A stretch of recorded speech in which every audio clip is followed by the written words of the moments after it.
Fleet Commander Zekthor stood on the bridge of his flagship, the Eternal Dominion, and stared at the holographic display before him. 200 warships floated in perfect formation around his vessel. Their hulls gleamed in the light of the distant star. This was the largest military force the Kryloth Dominion had assembled in 3 generations, and it was all meant for one target, the humans. Zekthor's 4 eyes narrowed as he studied the red zone on the star map. The other species in the galaxy called it dead space. For 200 years, that section of the galaxy had been marked as forbidden territory. Not because of black holes or radiation storms. No, the reason was far more disturbing. 7 expeditions had entered that space. 7 different species, each sending their best ships and bravest crews. None had ever returned. Not one ship, not one signal, nothing but silence. "Commander, all fleet captains report ready for jump," his second officer announced. The young Kryloth's scales were bright green, showing his excitement. He was too young to understand the weight of this mission. Zekthor turned to face his crew. 30 officers worked at their stations, monitoring weapons, engines, shields, and sensors. They all believed this would be a simple mission. They thought the humans must have some secret weapon, some ancient technology that destroyed the previous fleets.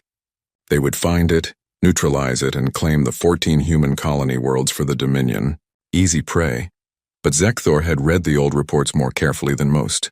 He had studied every piece of data about the humans that existed, and something bothered him. The humans had only developed faster than light travel 60 years ago. Before that, they were confined to one solar system.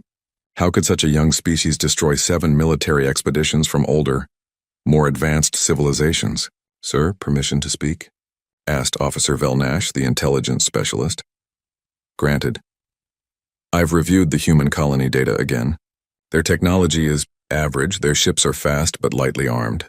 Their defense platforms are old designs. We outgun them 10 to 1 in every category." Velnash's confusion was obvious. "I don't understand what happened to the other fleets." Zekthor had wondered the same thing. The Galactic Council's best theory was that humans had found some ancient artifact, a weapon left behind by the precursors who had vanished millions of years ago. But there was no evidence of this. Human transmissions were easily intercepted. They spoke openly on their communication channels. They didn't act like a species hiding a superweapon. "Perhaps the other species made mistakes," Zekthor said. "Perhaps they underestimated the humans. We will not make that error. We go in with overwhelming force. We take the outer colonies first, establish supply lines, and then push toward their home world. Slow and careful." The crew nodded. It was a good plan. A safe plan. "All ships prepare for jump on my mark," Zekthor commanded. His clawed hand hovered over the control panel. "Coordinates locked for the Sol system, outer rim. Jump in 3, 2, 1. Mark." Space twisted. The stars stretched into lines of light. For a moment that felt like an eternity and an instant at the same time. The fleet existed between dimensions. Then reality snapped back into place. They had arrived in human space. The Sol system spread before them on the sensors. 8 planets orbited a yellow star. Asteroid belts. Moons. And on the 3rd planet from the sun, the birthplace of humanity, Earth. But the fleet had jumped in near the 9th planet, far on the outer edge. It was a safe distance to assess the situation. "Scan for defense platforms, warships, and weapon installations," Zekthor ordered. The sensors worked for several minutes. When the results came back, Officer Velnash looked puzzled. "Commander, I'm detecting minimal defenses. 3 orbital platforms around the 6th planet, 2 patrol ships near the asteroid belt. That's all in this sector. What about the 3rd planet? Earth? Heavy orbital traffic, but it's mostly civilian. Cargo ships, passenger transports, satellite networks. I count 20 military vessels in orbit, but they're not moving to intercept us." This made no sense. The humans had to know they were here. The fleet's arrival would have created massive sensor echoes. Yet there was no response. No scrambled fighters. No emergency broadcasts, nothing. "Sir, we're receiving a transmission," the communications officer said. "It's on all frequencies. Audio only. Play it," a human voice came through the speakers. It spoke in Galactic Common, the language used for trade and diplomacy. The voice was calm, almost bored. "Attention, unidentified fleet.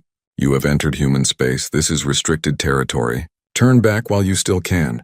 This is your only warning." The bridge fell silent. Then one of the younger officers laughed. They're warning us? They have 20 ships and we have 200. Other crew members joined the laughter.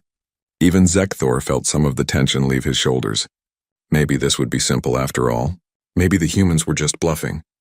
Maybe the other fleets had turned back at this warning and simply been too embarrassed to admit it. Send a response, Zekthor ordered. Tell them we are claiming these systems in the name of the Kryloth Dominion. Tell them to surrender their colonies and no one will be harmed. The communications officer worked for a moment, then nodded. Message sent, Commander. They waited. 1 minute. 2 minutes. 5 minutes. Finally, the human voice returned. It no longer sounded bored. Now it sounded tired, sad almost, so be it. You were warned. The transmission ended. Commander, the human ships are moving. The tactical officer called out. All 20 vessels are breaking orbit from the third planet. They're heading our way. 20 ships against 200.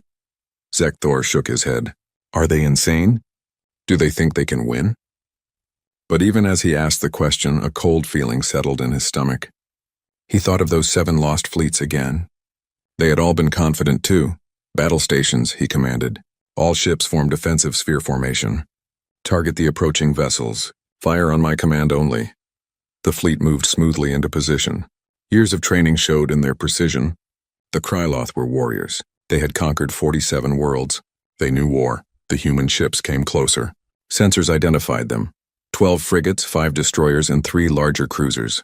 Against the Kryloth fleet, they were insects against a storm. They're not slowing down, the tactical officer said. Sir, at their current speed, they'll be in weapons range in 4 minutes. Do they have any hope of victory? Zekthor asked. No, sir. Even if every one of their shots hit a target, and even if we didn't return fire, they could destroy maybe 30 of our ships before being eliminated. Realistically, they might take out 5 or 6 before we wipe them out. Then why attack? No one had an answer. The human fleet entered weapons range. They opened fire first. Missiles and energy beams lanced out from their ships. The Kryloth shields absorbed most of the damage easily. A few shots got through, scorching hull armor but doing no real damage.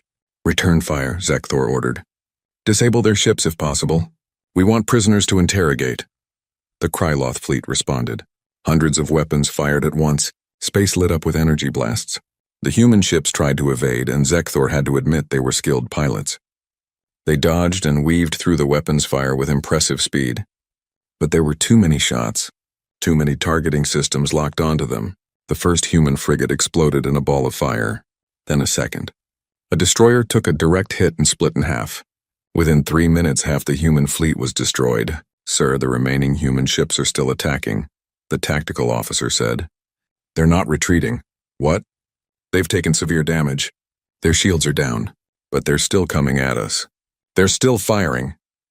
Zekthor watched in disbelief as a crippled human destroyer, with its hull breached and venting atmosphere, continued to shoot at his ships. It should have surrendered. It should have fled. Instead, it fired until a Kryloth battlecruiser finally destroyed it completely.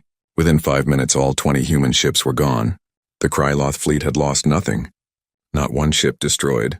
Some minor damage to a few hulls, but nothing serious. Victory. Complete victory. So why did Zekthor feel like he had lost something? Sir, we're detecting 3 defense platforms orbiting the 6th planet, the tactical officer said. Should we destroy them? Yes, clear the way for our advance. The fleet moved forward. The 3 platforms were large structures, each the size of a small moon. They had powerful weapons, but they were stationary targets. The Kryloth ships spread out and attacked from multiple angles. The platforms fought back hard. One Kryloth destroyer took heavy damage and had to retreat. But in the end, the platforms were destroyed. Sir, I'm picking up escape pods from the platforms, the sensor officer said. Should we collect them? Yes, we need prisoners. We need information. 3 landing craft were dispatched to collect the pods. They returned an hour later with 42 human prisoners. Zekthor went down to the holding area to see them himself. The humans were smaller than Kryloth, standing only about 2/3 of his height. They had 2 eyes instead of 4. Their skin was soft, with no scales or natural armor. They looked fragile, weak. And yet when Zekthor looked into their eyes, he saw no fear. Only anger. And something else. Something that made his scales itch. Defiance. I am Fleet Commander Zekthor of the Kryloth Dominion, he announced to the prisoners. Your defense platforms have been destroyed. Your ships have been eliminated. Your colonies will be occupied. Surrender now and you will be treated fairly. Resist and you will be destroyed. Do you understand? The humans stared at him. Then one of them, a female with short dark hair, stepped forward. She wore the torn remnants of a military uniform. Her arm was badly burned, but she ignored the injury. You should have listened, she said quietly. You should have turned back when you had the chance. Are you threatening me? Zekthor almost laughed. You are prisoners. Your fleet is destroyed. What threat could you possibly pose? The woman's expression didn't change. Every species says that at first. Every single one. Then they learn. Learn what? That we don't stop. We never stop. You can kill us, but you can't make us quit. And that's what wins wars. Not ships. Not weapons. The side that refuses to quit. Zekthor stared at her. He thought she was simply in shock, not thinking clearly. He motioned to his guards. Take them to separate cells. We'll question them later. As the guards led the prisoners away, the woman looked back at Zekthor one last time. You'll understand soon enough. They all do. Right before the end. Back on the bridge, Zekthor tried to push the encounter from his mind. He had a job to do. The first phase was complete. They had entered human space and eliminated the initial defenses. Now they needed to secure a foothold. Set course for the moon of the 6th planet, he ordered. Intelligence reports indicate a mining colony there. Population approximately 8,000. It will be our first occupation target. The fleet moved forward. Zekthor watched the stars and thought about the woman's words. They echoed in his mind, mixing with the mystery of the 7 lost fleets. What did the humans know that he didn't? What was he missing? He would find out soon enough. The fleet was committed now. There was no turning back. Whatever secrets human space held, whatever happened to those other expeditions, Zekthor would discover the truth, one way or another. The mining colony on Europa, the 6th planet's largest moon, looked peaceful from orbit. Zekthor watched the settlement through the visual feed. Dozens of domed structures dotted the icy surface. Mining equipment moved slowly between them. Ships came and went from the landing pads, carrying ore and supplies. It looked like an easy target. Sir, we're receiving a transmission from the colony, the communications officer said. Let me hear it. A human voice came through. This one sounded older, male. Kryloth Fleet, this is Europa Mining Station 7. We have 8,000 civilians here. Most are miners and their families. We have minimal defensive capabilities. If you attack, we cannot stop you. Zekthor felt a moment of satisfaction. Finally, some sense from these humans. Then you will surrender the colony? There was a pause. Then the voice continued. No, we will not surrender. But we wanted you to know what you're attacking. When you kill 8,000 unarmed people, we wanted you to know their faces. I'm sending you our colony database now. Every person here, their names, their families. Look at them before you kill them. The communication ended. A moment later, data began flooding into the ship's computers. Personnel files, photographs, medical records, children's school assignments, family messages, the entire database of the colony's population. Sir, what should we do with this? The communications officer asked, confused. Zekthor's jaw tightened. Delete it. We don't need it. But even as he gave the order, he caught a glimpse of one of the photographs on a nearby screen. A human child, maybe 5 years old by their aging standards, smiling at the camera. He looked away quickly. Prepare landing forces, he ordered. 2,000 troops. We'll secure the colony by force. Minimize civilian casualties if possible, but the mission comes first. The landing craft descended toward Europa's surface. Zekthor watched from orbit, expecting a quick operation. The colony had no military forces. No weapons platforms. This should take an hour at most. The landing craft touched down. The troops deployed. They approached the first dome structure. And then the shooting started. Sir, we're taking fire, came the panicked voice of Ground Commander Thexnall. Multiple hostiles with small arms, they're everywhere. I thought they had no military, Zekthor barked. They don't, sir. These are civilians, miners with improvised weapons. They're shooting from windows, from doorways, from behind equipment. Zekthor switched to the ground feed cameras. What he saw shocked him. Humans in mining suits and work clothes were fighting his soldiers. They had hunting rifles, construction tools modified into weapons, homemade explosives. They were completely outgunned. A Kryloth soldier's armor could take dozens of their bullets before failing. The Kryloth weapons could cut through walls, but the humans didn't seem to care about the odds. A Kryloth squad entered a building. 3 humans ambushed them from above, dropping mining charges on them. The explosion killed 1 soldier and wounded 2 others. Return fire killed all 3 humans, but as the squad moved forward, more humans attacked from a different angle. "Commander Thexnal, what are your casualties?" Zekthor demanded. 23 dead, 47 wounded, came the response. "We've killed approximately 400 hostiles, but sir, they're not stopping. They're not retreating, they're fighting to the death. 400 dead, 8,000 in the colony. That meant 20 times that many humans were still fighting. And they were taking down Kryloth soldiers at a rate of nearly 1 to 20. For unarmed miners, that was impossible. That was insane. Use heavy weapons, Zekthor ordered. End this quickly." The ground forces brought out plasma cannons and artillery. They began destroying the domes one by one. Humans ran from the collapsing structures, still shooting, still fighting. Some charged directly at the Kryloth troops with nothing but tools and knives. They were cut down, but they never stopped trying. 6 hours later, the colony was secured. Of the 8,000 humans, 73 survived. Most were too badly wounded to fight. The Kryloth had lost 96 soldiers dead and over 200 wounded for taking a mining colony, an undefended mining colony. Zekthor went down to the surface personally. He walked through the ruins of the settlement. Bodies lay everywhere, human bodies. He saw the child from the photograph, lying beside what must have been her parents, all dead. He felt sick. "Interrogate the survivors," he ordered. "I want to know why they fought, why they didn't surrender." The interrogations were brief. The humans all said variations of the same thing. "This is our home. We don't give up our homes. You can kill us, but you can't make us stop fighting. Better to die free than live as slaves." One prisoner, a man who had lost both legs in the fighting, just smiled when questioned. "You think this was bad? Wait until you try taking Earth.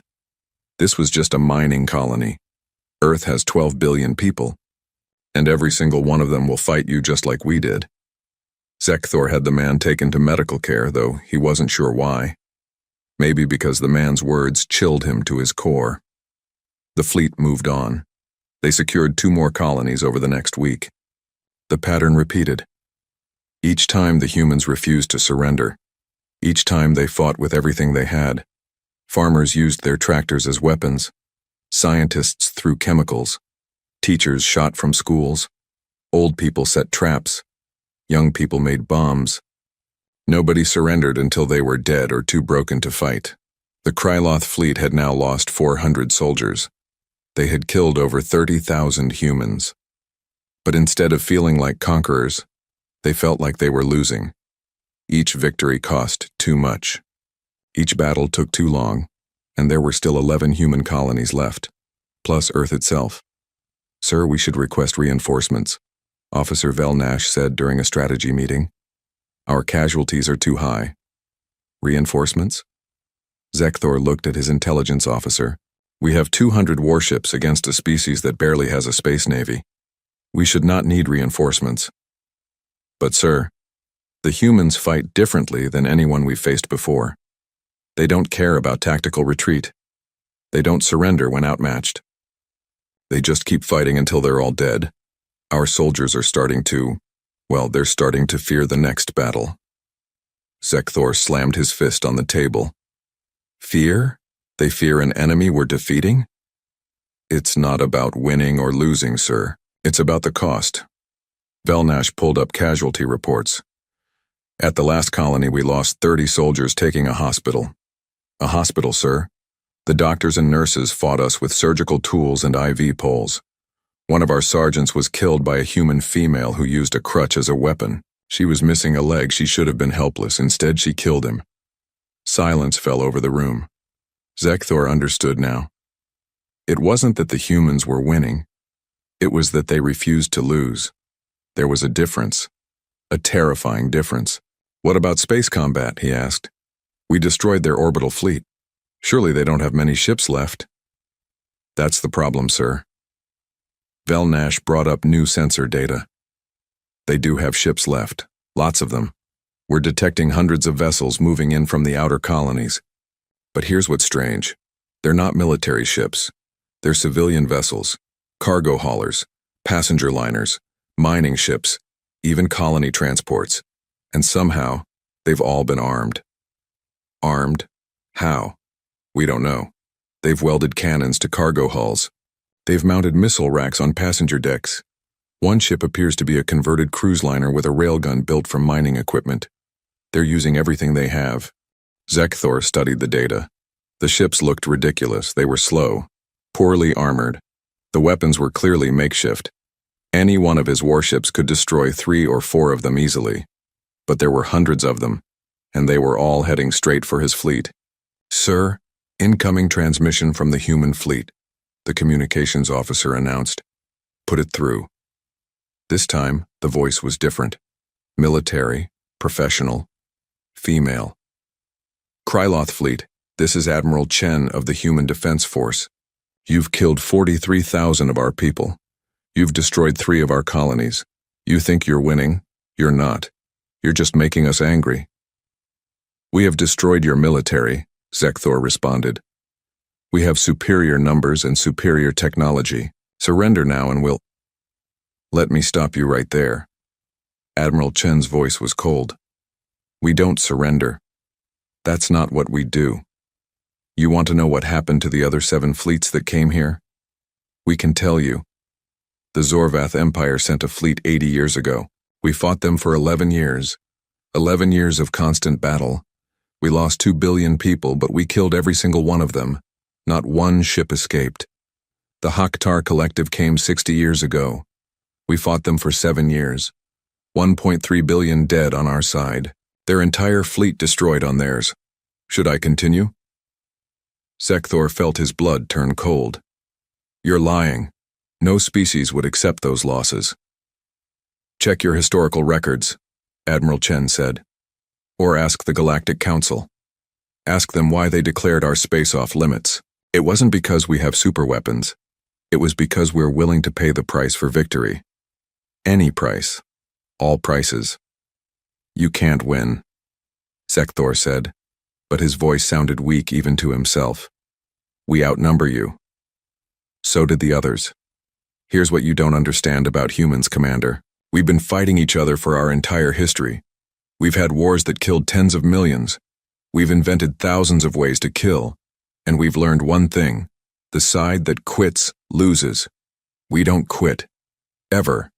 You can kill 99% of us, and that last 1% will still fight you, and they'll win eventually, because you'll run out of soldiers before we run out of will. The transmission ended. Officer Velnash looked pale. Sir, is she telling the truth? About the other fleets? Research it, Zekthor ordered.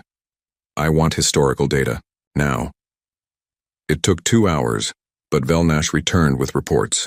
Old reports. Classified reports. Reports that had been hidden from the general fleet because they were too disturbing. The Zorvath Empire had indeed sent a fleet. 700 ships. None returned. The Hakhtar Collective. 500 ships. None returned. And the others. All gone. All destroyed not by superweapons but by attrition. By a species that simply refused to stop fighting no matter how many of them died. By the ancestors, Velnash whispered. They're not hiding a weapon, they are the weapon. Before Zekthor could respond, alarms blared across the bridge. Sir, the human fleet just entered weapons range. 367 ships incoming. They're not using formation tactics. They're just swarming at us. Zekthor looked at the tactical display. The human ships came at them like angry insects. No coordination, no strategy, just rage and determination. And every single one of those ships had guns pointed at his fleet. Battle stations, he ordered. All ships engage. The battle began. and for the first time in his military career, Zekthor wasn't sure he would win. The battle was chaos. Pure, complete chaos. Zekthor had fought in 17 major fleet engagements during his career. He understood tactics, formations, and strategy, but the humans understood none of these things. Or perhaps they understood them and simply didn't care. The civilian ships came first. A converted cargo hauler, still painted with the logo of a shipping company, fired missiles at the Kryloth fleet. The missiles were crude, probably designed for mining asteroids. They did minimal damage to the shields. A Kryloth destroyer fired back and the cargo ship exploded in a ball of fire. But behind it came 20 more ships just like it. "Sir, we're being swarmed," the tactical officer shouted. "They're not maintaining safe distances. Some of these ships are flying within meters of each other. Then they'll hit each other when they explode," Zekthor said. "Focus fire. Destroy them systematically." The Kryloth fleet opened fire. Their weapons were precise and deadly. One shot, one kill. The human civilian ships fell like leaves in a storm. Within the first 10 minutes, the Kryloth had destroyed 78 human vessels. But the humans kept coming. A passenger liner, still with viewing windows along its side, rammed straight into a Kryloth cruiser. Both ships exploded. 2 Kryloth escort vessels were caught in the blast and sustained heavy damage. "They're insane," Officer Velnash screamed. "They're using suicide tactics. All ships increase separation." Zekthor ordered, "Don't let them get close enough to ram." But the human ships were fast, and there were so many of them. For every one destroyed, 2 more took its place. The Kryloth fleet was killing them at an incredible rate, but the humans didn't slow down, didn't retreat, didn't show any sense of self-preservation. A mining vessel, its hull covered in improvised armor plates, flew straight into a Kryloth battleship's shield. The shield held, but the mining ship detonated. The explosion was massive, far larger than it should have been. "Sir, that ship was loaded with explosives," the sensor officer reported. "It was a bomb. All ships watch for suicide vessels. Maximum defensive fire." 3 more ships, all loaded with explosives, tried to reach the Kryloth fleet. 2 were destroyed before impact. The third hit a destroyer and tore a massive hole in its side. The destroyer began venting atmosphere and fell out of formation. And through it all, the humans kept broadcasting. Not threats, not demands. Just information. "This is the cargo ship Brightness. We were hauling food supplies. 23 crew. We all have families. But we're here to fight. For Earth. For humanity. This is the transport New Dawn. We were carrying colonists to Alpha Centauri. 600 people on board. We turned around to defend our home. We will not let you take it. This is the mining ship Rockbreaker. 12 crew. We've loaded our ore holds with every explosive we could find. If we reach you, we're taking one of your ships with us. For humanity. For freedom." Every ship that was destroyed, every crew that died, they broadcast their names and their purpose right until the end. It wasn't tactical. It wasn't strategic. It was psychological warfare of the cruelest kind. The Kryloth crews heard every death, every sacrifice, every defiant last word. "Sir, fleet morale is dropping," Velnash reported quietly. The cruiser rattled. "They're killing hundreds of enemies, but it feels like they're losing." Zekthor understood why. Victory was supposed to feel triumphant. This felt like murder. Necessary murder, perhaps, but murder nonetheless. The humans weren't soldiers. They were shopkeepers and teachers and miners and farmers, and they were all dying to stop his fleet. Behind the civilian fleet, military vessels approaching. The sensor officer called out.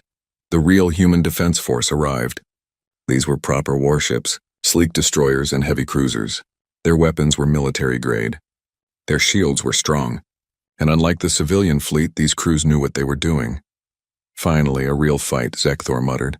"All ships target the military vessels." These are actual threats. The 2 fleets clashed. The human military ships were fewer in number, maybe 60 vessels against the Kryloth fleet's remaining 173. But they fought with skill and precision. They used the debris from the destroyed civilian ships as cover. They coordinated their attacks. They targeted damaged Kryloth vessels and finished them off. Within an hour, the Kryloth fleet had lost 14 more ships. But the humans had lost 30 of their military vessels. It was still a victory for the Kryloth, still winning by the numbers. But Zekthor looked at the casualty reports and felt sick. His fleet had killed over 400 human ships. Thousands of humans were dead. and he had only advanced one more system toward Earth. At this rate, how many would die before Earth fell? How many of his own people would he lose? "Sir, incoming transmission from Earth," the communications officer said. "Put it through." A human face appeared on the screen. An old male with white hair and tired eyes. "Commander Zekthor, I am President Walker of the United Earth Government. I'm watching this battle from my office. I've seen our casualty reports. Over 11,000 dead in the last 2 hours. And I'm going to tell you something that might surprise you." "What?" Zekthor asked. Every single one of them volunteered. "The civilian fleet? We didn't order them to fight. We didn't conscript them. We announced that your fleet was coming, and they came to defend Earth on their own. We actually had to turn away thousands of ships because we couldn't coordinate them all. Do you understand what that means?" Zekthor said nothing. "It means you're not fighting a military commander. You're fighting a species, all 12 billion of us, and we're all willing to die to stop you. So I'll ask you one time and one time only. Leave now. Leave while you still can, because if you come to Earth, every man, woman, and child on this planet will fight you, and we will win. Not because we're stronger, but because we will never ever stop." The transmission ended. Officer Velnash pulled up data files. "Sir, I've been researching human military history. Their wars. I think you need to see this." Files appeared on the holographic display. Historical records from Earth's past. Zekthor read them with growing horror. World War II. A conflict on Earth that lasted 6 years. Over 70 million humans died. 70 million.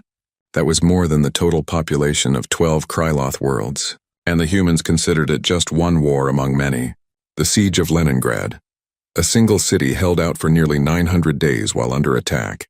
Over 1 million civilians died from starvation and shelling. But the city never surrendered. The Vietnam War. A small human nation fought against a superpower for 20 years. They were outgunned, outmanned. They should have lost in months. Instead, they fought until the superpower gave up and went home. And there were hundreds more. Thousands of years of constant warfare. Humans fighting humans. Developing new weapons, new tactics, new ways to kill and survive and win. They had turned war into an art form. "Sir, here's what scares me most," Velnash said, pointing to a document. This is from one of their ancient military theorists. His name was Sun Tzu. He wrote this over 2,000 years ago.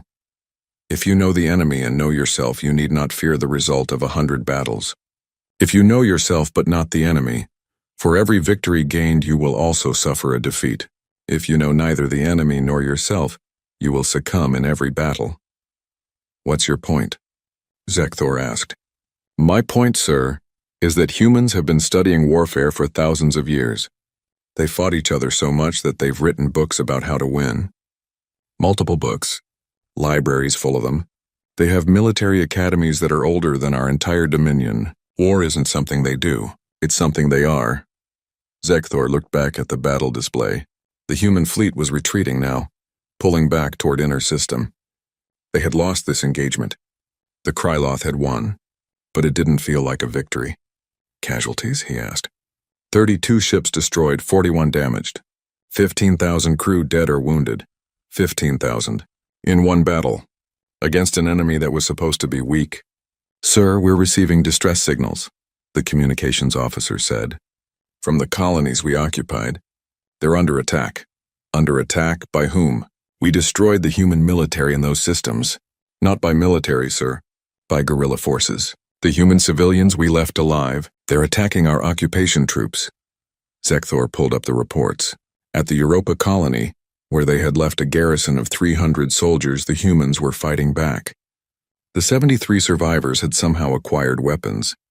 They had recruited children as scouts, old people as bomb makers. They were hitting the Kryloth garrison in small attacks. A sniper here, a bombing there.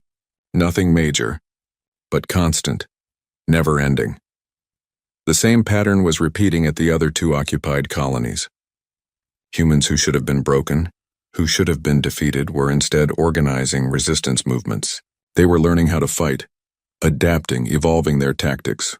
"Sir, the garrison commander at Europa requests reinforcements," Velnash said. "They can't maintain security with their current numbers." "Tell them to hold position. We can't spare ships right now." "Sir, they say the humans have started broadcasting instructions on how to make bombs. They're teaching the children. They're creating weapons from mining equipment. If we don't reinforce them, they might lose the colony. Lose it? To whom? There were only 73 survivors. There were 73 2 weeks ago, sir. Now there are apparently 200 active fighters.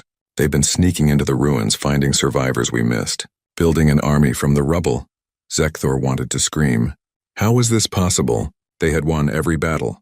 They had killed thousands of humans. They occupied 3 colonies. By every military metric, they were succeeding. So why did it feel like they were losing? A junior officer approached cautiously. Commander, I found something. In the human databases. I think you should see it. The officer pulled up a video file. It showed a human male from Earth's past standing at a podium, speaking to a crowd. The speech was old, from one of their ancient wars. But the words echoed across time. We shall go on to the end. We shall fight in France. We shall fight on the seas and oceans. We shall fight with growing confidence and growing strength in the air. We shall defend our island, whatever the cost may be. We shall fight on the beaches. We shall fight on the landing grounds. We shall fight in the fields and in the streets. We shall fight in the hills. We shall never surrender. The video ended. The bridge was silent. They said that during their World War II. The junior officer explained quietly. Their entire nation was about to be invaded. They were outgunned, alone. Every military expert said they would lose. And they said they would never surrender. And they didn't. They fought for 6 years. They lost 400,000 people. And they won. Zekthor looked at his fleet, at his soldiers, at the stars that separated them from Earth. And for the first time in his career, he wondered if he had made a terrible mistake. All ships, he said slowly. Prepare for the push to Earth. We end this now. One final battle. We commit everything we have. We cannot sustain this kind of warfare. It's them or us. The fleet formed up and began the journey to humanity's homeworld. Behind them, the ruins of the battle floated in space. Thousands of dead humans, thousands of dead Kryloth. And ahead of them, Earth waited. 12 billion humans who had just watched their brothers and sisters die to buy them time. 12 billion humans who now knew exactly what was coming. And not one of them was planning to surrender. The journey to Earth took 3 days. 3 days of watching the casualty reports from the occupied colonies grow worse. 3 days of intercepting human communications and learning things Zekthor wished he didn't know. The humans were broadcasting everything. Not military communications that could be encrypted or hidden. They were using public channels. Open channels. They wanted the Kryloth fleet to hear. Attention, all Earth citizens. Mandatory civil defense training begins tomorrow. Every person aged 12 to 70 will report to their local militia center. We will teach you to fight. We will teach you to build weapons. We will teach you to survive. The Kryloth are coming. We will be ready. Another broadcast, this one from a human teacher. I'm broadcasting this lesson to all schools on Earth. Children, today we're learning chemistry. Specifically, we're learning about exothermic reactions and how certain household chemicals can create explosive effects. This is important for your survival. They were teaching children to make bombs, teaching them on public broadcasts where anyone could hear, including the Kryloth fleet. Sir, this is a violation of warfare conventions, Officer Velnash protested. Children are non-combatants. They can't train children to fight. It's barbaric. Tell them that, Zekthor said tiredly. He gestured to the communications console. Send them a message. Tell them that using child soldiers will result in severe consequences. The message was sent. The response came back within an hour. President Walker's face appeared on screen again. He looked older than before, more tired, but his eyes burned with determination. Commander Zekthor, you seem to misunderstand something fundamental about humanity. We don't have soldiers and civilians. When our home is threatened, we're all soldiers. Every single one of us. Our children aren't innocent bystanders in this war.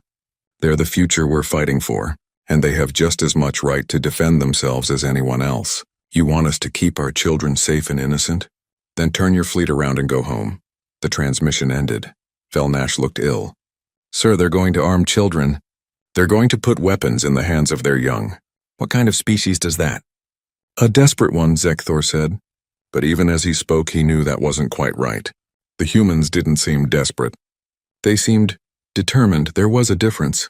Desperate people made mistakes. Desperate people panicked. The humans were doing neither. They were methodical, organized. They knew exactly what they were doing. Sir, intelligence report from our scouts, another officer said. They've been monitoring Earth's industrial output. You need to see this. Data appeared on the screen. Earth's factories had been completely converted to military production. Every car manufacturer was now making armored vehicles. Every electronics factory was making guidance systems for missiles. Every chemical plant was making explosives. Construction crews were building bunkers and fortifications. Farms were being converted to produce only essential foods.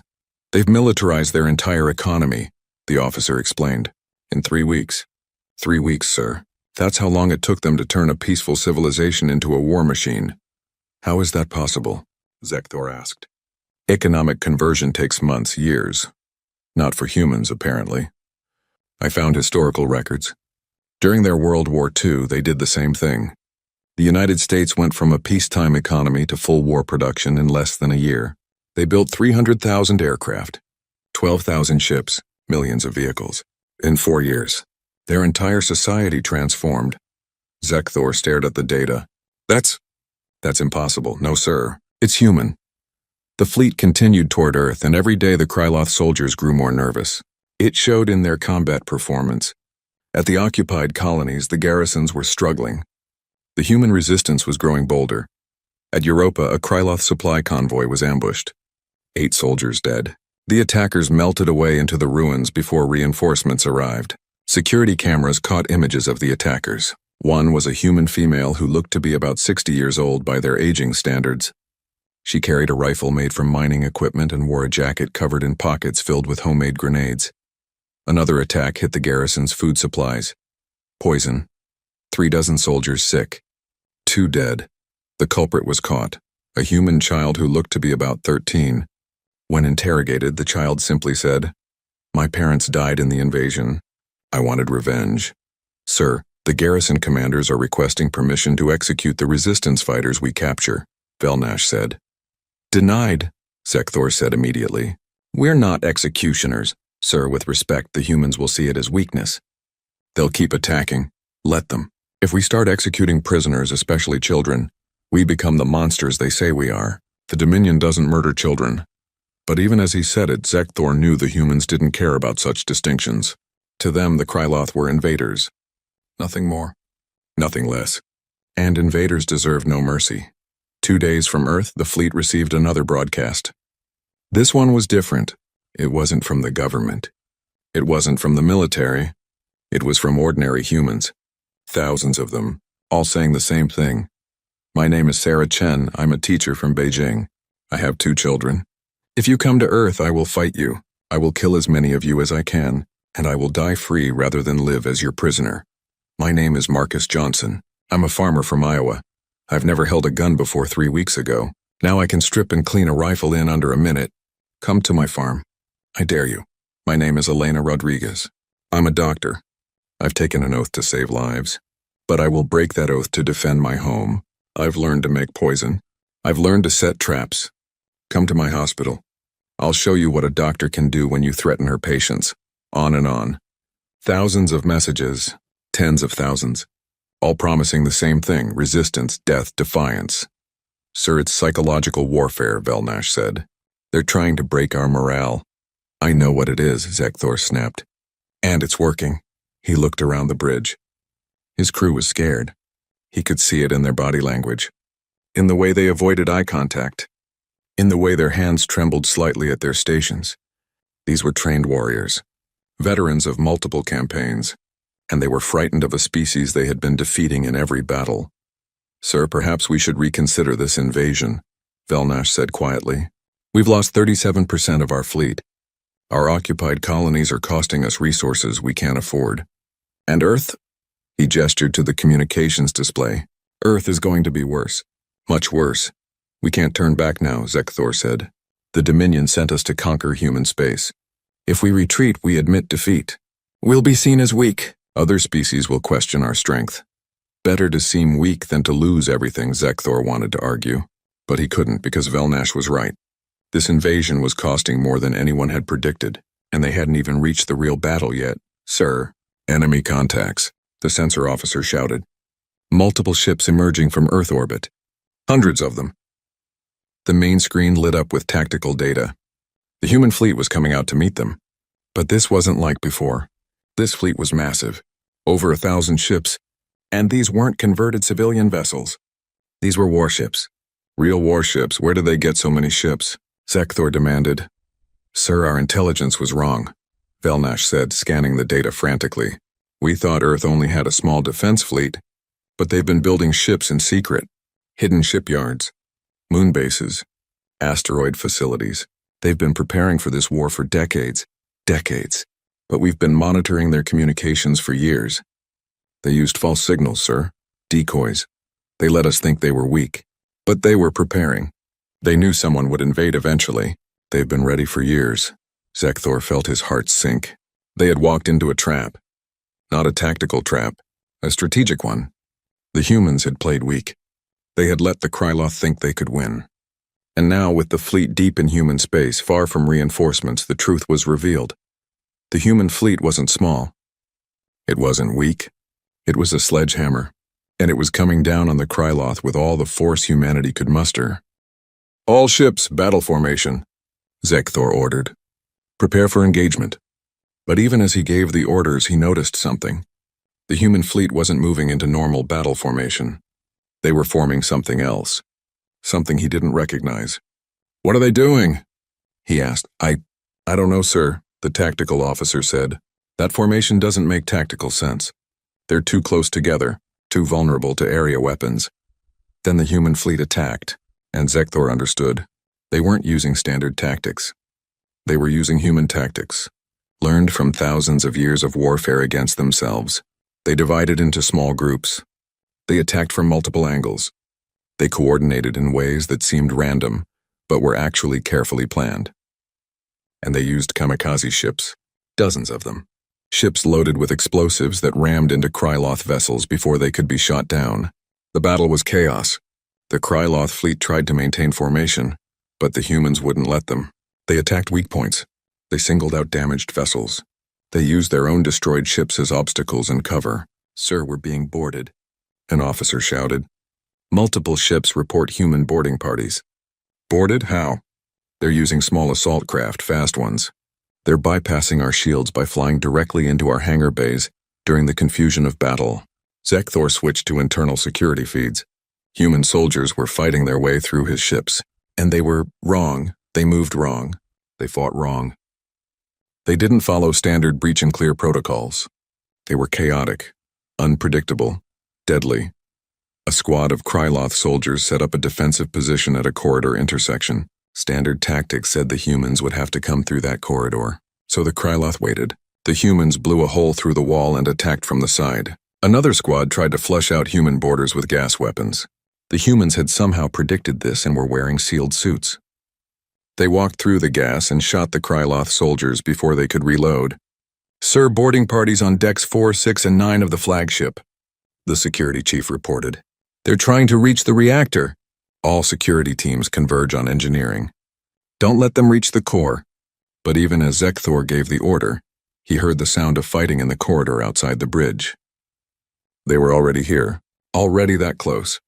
Lock down the bridge, he ordered. Seal all doors. The doors slammed shut, reinforced blast doors that could withstand plasma fire. The bridge crew grabbed their weapons. They would hold this position. They had to. Then the lights went out. Emergency lighting kicked in, bathing everything in red. And in that red light, Zekthor heard something that made his blood run cold. Scratching, metal on metal. The humans were cutting through the door. How long until the door fails? He asked. 10 minutes, sir. Maybe 15. Zekthor looked around the bridge. 30 crew members, all armed, against however many humans were outside. And through the ship's communication system, he could hear fighting.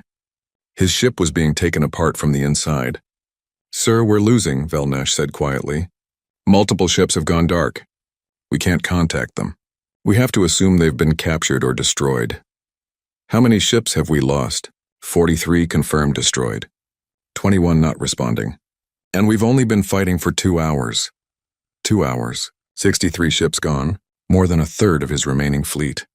And the humans were still coming. The scratching at the door grew louder.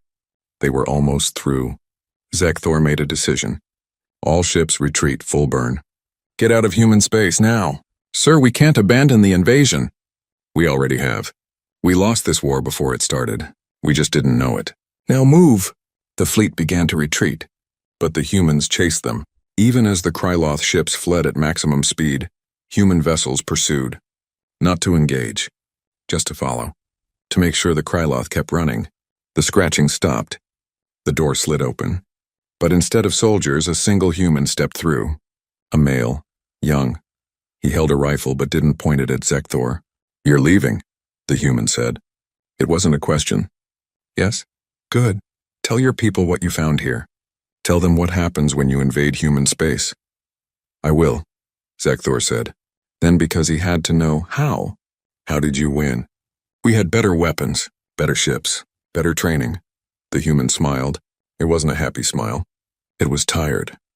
Sad. Because we were willing to pay the price. Any price, all prices. We don't fight to win quickly. We fight until the enemy gives up. And we never ever give up first. The human lowered his rifle and walked away, leaving Zekthor alive, leaving him to spread the warning. The Kryloth fleet fled human space with only 64 ships remaining. Behind them, Earth began the long process of counting their dead and rebuilding.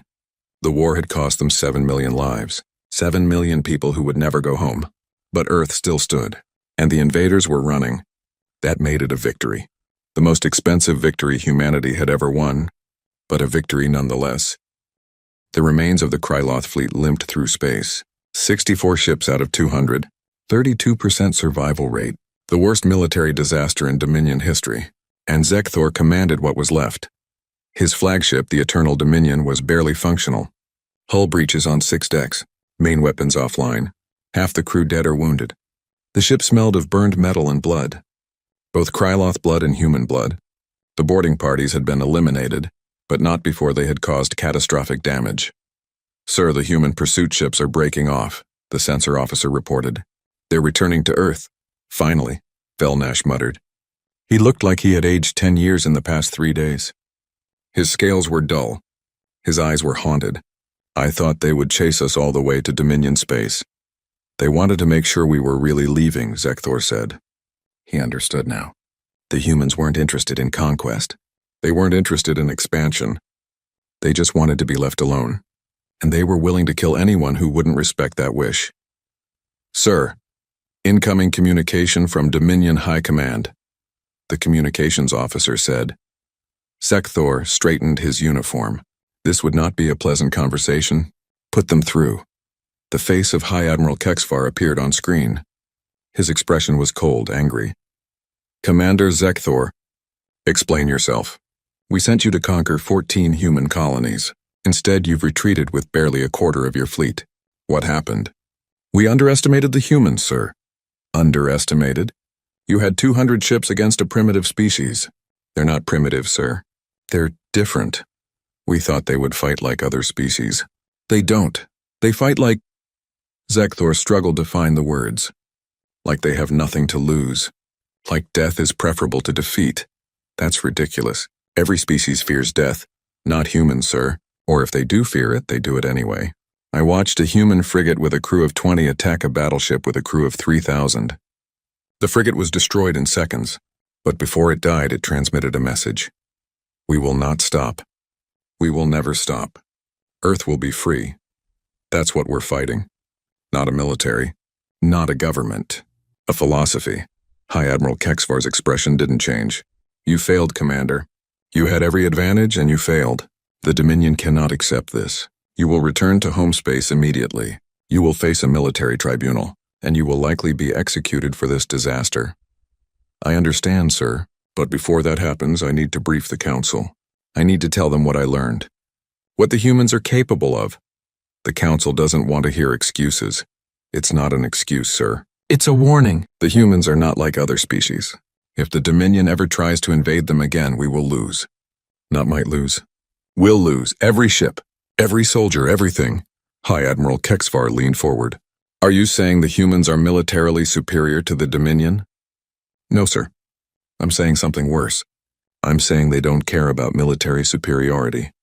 They don't care about casualties. They don't care about logistics or supply lines or strategic advantage. They only care about one thing, not losing. And they will do anything, sacrifice anything to avoid losing. That makes them more dangerous than any superweapon. The High Admiral was quiet for a long moment. You sound like you respect them. I fear them, sir. There's a difference. Respect is for equals. Fear is for things that can destroy you no matter how strong you are. The transmission ended.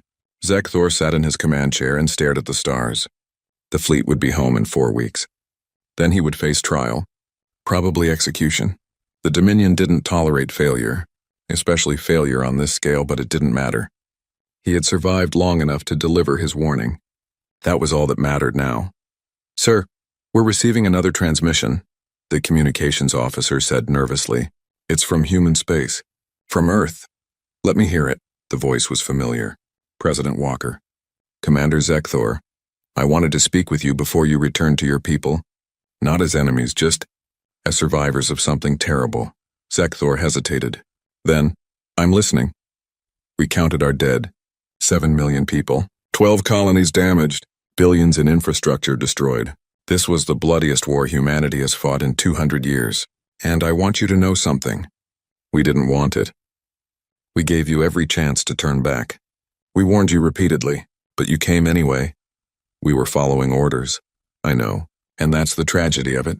Good soldiers following bad orders. It's the oldest story in the universe.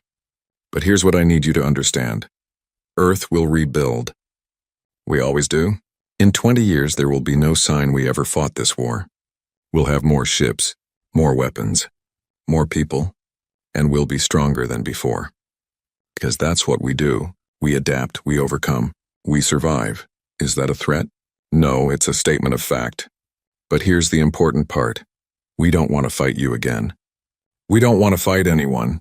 We just want to be left alone. So I'm asking you, when you get home, tell your leaders what you saw here. Tell them what it cost to invade human space. Tell them that we are not worth the price. They won't listen. The Dominion doesn't accept defeat easily. Then we'll be ready when they come back. But I hope they don't, for their sake and ours, because next time, Commander, we won't be as merciful. Next time, we won't let you leave. Do you understand? Zekthor understood perfectly. This war had been a warning, a demonstration. The humans had held back. They could have pursued his fleet, could have destroyed every ship. Instead, they let him go. Let him carry the message home. I understand, Zekthor said, and I will deliver your message. Though I cannot guarantee it will be heard, that's all I can ask. Safe travels, Commander. I hope we never meet again. The transmission ended. Officer Velnash approached Zekthor's chair quietly. Sir, permission to speak freely? Granted. Are we going to tell them the truth? When we get home? Are we going to tell them that we didn't just lose a battle? That we lost because humans are what they are? Yes, I will tell them everything. And then they will probably execute me for incompetence. But at least the truth will be on record. At least future generations will know what happened here. Do you think they'll listen? Zekthor thought about the High Admiral's face. The anger, the disbelief, the refusal to accept that the mighty Dominion could be defeated by a younger species. No, I don't think they will. Not at first.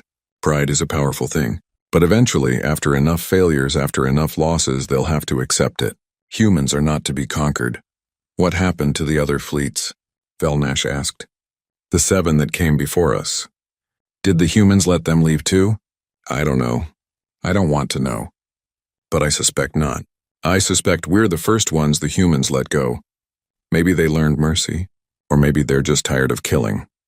The fleet continued its journey home, and as they traveled, Zekthor compiled his report, a comprehensive document detailing everything he had learned about humans. Their tactics, their psychology, their history, their capabilities. He included casualty figures, tactical analysis, and strategic recommendations. The primary recommendation was simple. Declare human space permanently off limits. Establish a quarantine zone. Never attempt invasion again. 4 weeks later, the fleet arrived at Dominion space. They were met not with celebration but with shame. News of the disaster had already spread. The families of the dead demanded answers. The military demanded accountability. The politicians demanded someone to blame. Zekthor was arrested immediately upon arrival. He was taken to the capital world, placed in a cell. Given 3 days to prepare his defense, there was no defense. He had failed. That was all that mattered to the court. The tribunal was held in the grand chamber. Thousands watched. Zekthor stood alone before the judges and told his story. He explained what happened, why they lost, what the humans were capable of. The judges listened in silence. When he finished, the lead judge spoke. Commander Zekthor, you claim that humans are somehow special, that they possess a quality that makes them impossible to defeat. Do you have evidence for this? Yes, Your Honor. I have video recordings, casualty reports, tactical analyses, all in my report. We've reviewed your report. It reads like propaganda, like excuses. You say humans fight with irrational determination. You say they don't fear death. You say they turn their entire civilization into a weapon. These claims are extraordinary. They are also true. Perhaps, or perhaps you simply failed to execute proper military strategy. Perhaps you were outmaneuvered by a clever enemy, and now seek to avoid responsibility by claiming they're somehow superhuman. I don't claim they're superhuman, Your Honor. I claim they're dangerously determined. There's a difference. The court will review all evidence and render judgment tomorrow. Zekthor was taken back to his cell. He didn't sleep that night. He kept thinking about the human soldier who had spared him, the young male who could have killed him but chose not to, who had delivered the message, "Tell your people what happens when you invade human space." The next day, the verdict was announced. Guilty of gross military incompetence, guilty of wasting Dominion resources, guilty of bringing shame upon the military. The sentence, death by execution. But before the sentence could be carried out, something unexpected happened. The Galactic Council intervened. Representatives from 12 different species contacted the Dominion. They had all heard about the failed invasion, and they all had the same message: leave the humans alone. The Tivek Collective sent a recording. It showed ruins of a Tivek fleet that had invaded human space 90 years ago. 600 ships, all destroyed. The recording was a warning. We thought we could win. We were wrong. Do not make our mistake. The Zorvax Empire sent casualty figures from their invasion 80 years ago. 700 ships sent. None returned. Estimated human casualties, 2 billion. Estimated Zorvax casualties, 100%. The pattern repeated. Every species that had entered human space and tried to conquer it had been destroyed. Some had lost entire fleets. Others had lost entire colonial armies. All had learned the same lesson. Humans don't surrender. The Galactic Council delivered an official statement. Human space is hereby declared a permanent exclusion zone. All member species are forbidden from entering without explicit human permission. Any species that violates this edict does so at their own risk, with no expectation of assistance or support from the Council. The Dominion had no choice but to accept. They couldn't fight humans and the rest of the galaxy at the same time. Zekthor's sentence was commuted to exile. He was stripped of his rank. His property was confiscated.